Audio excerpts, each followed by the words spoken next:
We are not in these jobs to be popular. We are here to do the right thing, and I will do the right thing.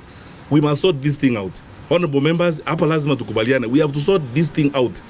So, Golosh, I am sorting it out. That's what we are trying to do. I wish this gentleman was cooperative in the manner in which the facts are clear to him. And as I told you, Mr. Chairman, I will bring the file to you so that you peruse it yourself and see what we are talking about. It is not right that when we are trying to make a genuine effort, we are being called lords of impunity, that we are making the wrong mistakes and so on and so forth. None of these, even our colleagues in the media who are reporting this matter, none of them has gone through the facts that we are putting before them. None of them has asked the very basic questions. Now, I want to see what the Law Society of Kenya is going to do, and the judiciary, now that the officers have actually lied on oath, filed affidavits in court lying. As for the relations between us and the judiciary, I want to say this. The spokesperson for the executive branch of government, by constitution and by practice, is His Excellency the President. I don't have powers to be a spokesperson for the executive branch of government, but I can make this observation. From this experience and the experiences we've had in the past, we are in a unique place, and you, more than any members of parliament, because you are the security committee, need to know this. Our sector is the one that is affected most by some of the decisions that are made when they are not balanced. Why are we so bothered about the checks? The Constitution expects us to uphold checks and balances. Why are we not bothered about the balances? A clique of judicial officers, that's why I would not say, I would be very honest and say, this is not about the judiciary.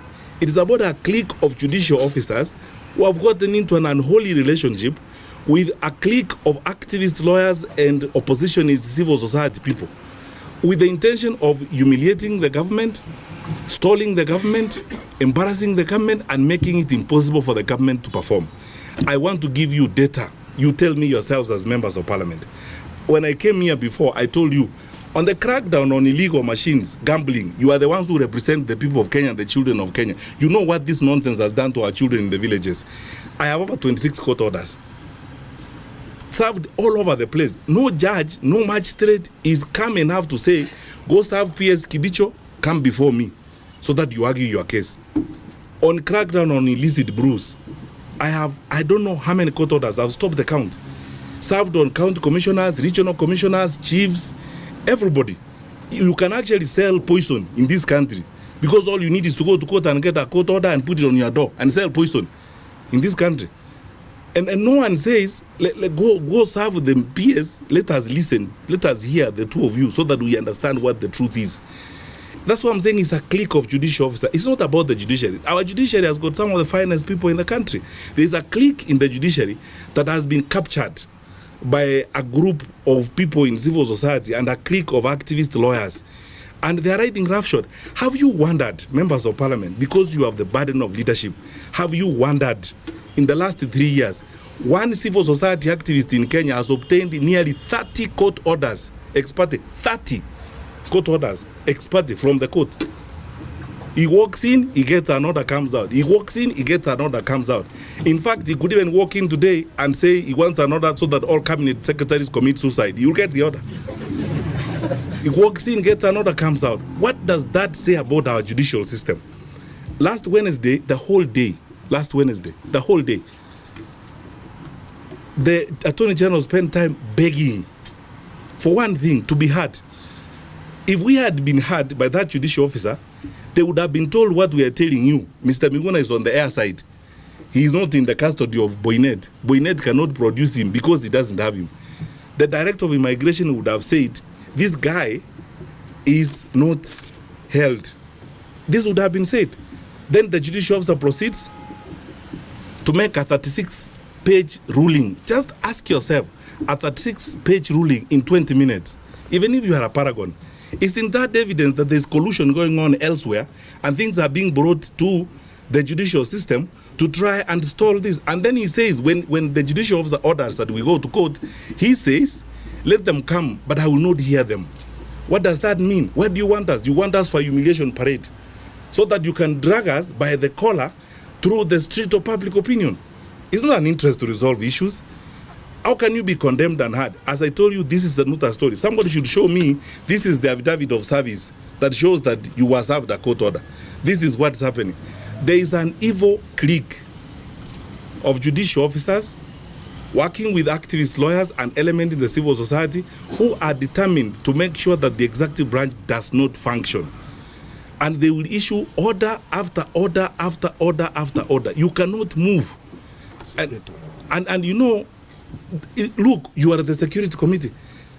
If Boineti receives an anticipatory order, you know, you prepare to commit a crime, then you go to court and come up with an anticipatory order.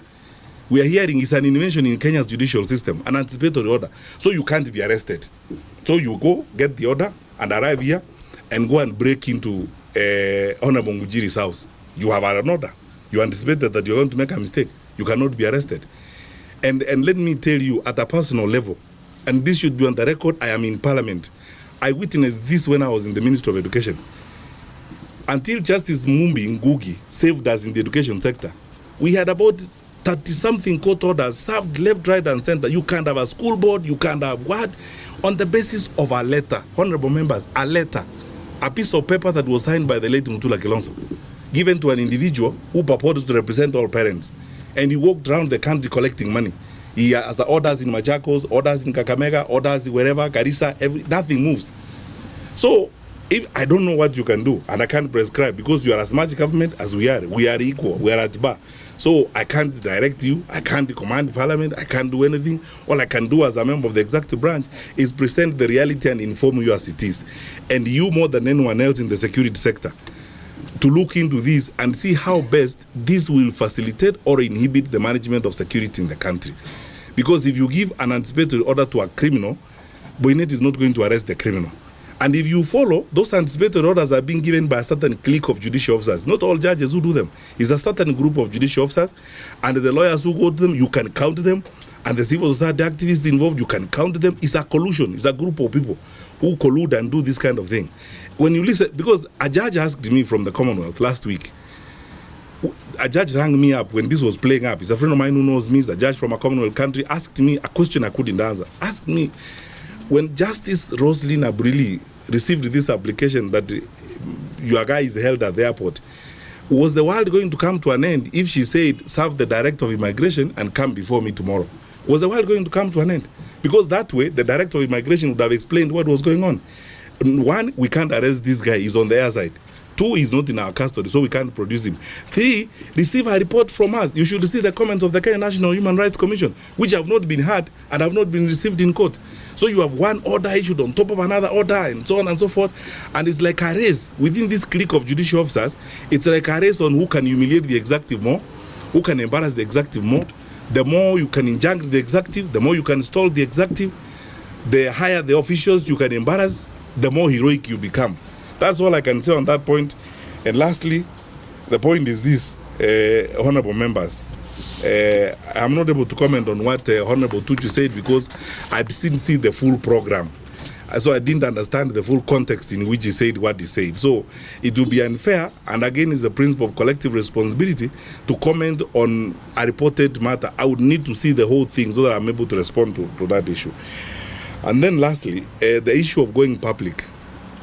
You know, we can't go public on everything we do every day. We try to work as diligently as we can and hope that other people will also not only do their work, but will also be honest enough in the manner in which they conduct themselves.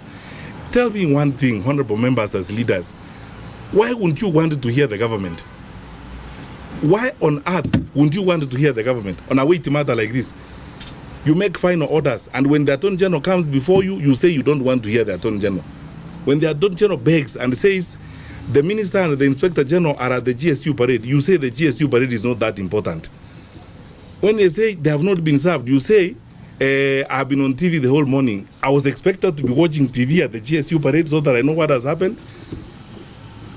Thank you. Thank you. Before you answer, I want to recognize the presence of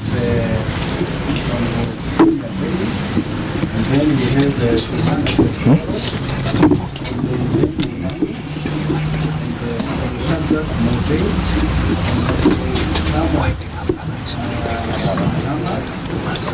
It's okay.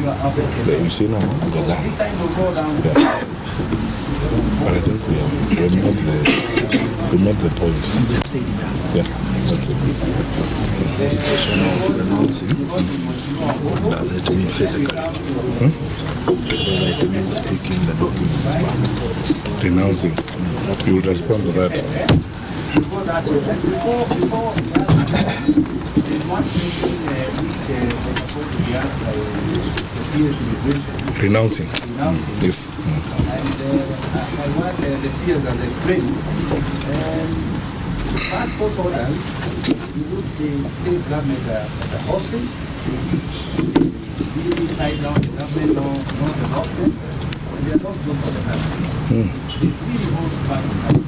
So I think we have to sit down and see how we can bring it. We show them and patriotism, even make it. Yeah. Not for the country, they are for their own patriotism. If you ask Renouncing. Chair, through the Cabinet Secretary, if you can recall, before the August 2010 new constitution, the government of Kenya did not allow dual, which means you could not hold citizenship of two nationalities.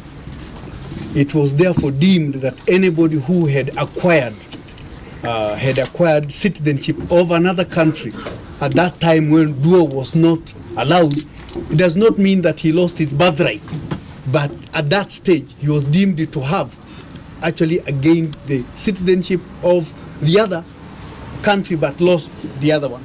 But there was also a provision, a rider onto it, that you can regain it. And that's why the Cabinet Secretary has clearly said that even those people who are overseas today, regaining is even online. You do the regaining by applying the relevant forms, you send them to the Department of Immigration, and that is now compiled and forwarded for the CS to now endorse. And then once you regain, you'll go back to now get your ID. So ideally, the ID Miguna has today is actually an invalid document. He will, even when he regains the citizenship, he will have to go to NRB to now get his ID, and then he can now process the passport. That is as simple as that. So that process is communicated, and many Kenyans are really doing it. And then there is also repercussion. When you are a dual citizenship, there are also certain jobs you can actually get in the government, and there are certain jobs you cannot. That's why it is important. Even after the 2010 constitution, when you are a dual, you are supposed to declare so that the government will know where to engage you. I mean, you may probably not be engaged in security because you are a person who is two-legged. So we cannot really entrust you with a number of things. So there is also a rider to that when you become a dual citizen. So I think that is the only way I can explain it, Chair. Yeah, thank you very much, Gordon. The way I'm learning from Gordon is that even amongst leaders and in different government offices, there's a lot of negligence and also ignorance, because even if he was allowed to stand as a governor of Nairobi, what really could have happened really? You know? There's a lot of negligence. Yeah? Issuing documents which are not supposed to be issued. Yes. Allowing people to be doing things which are not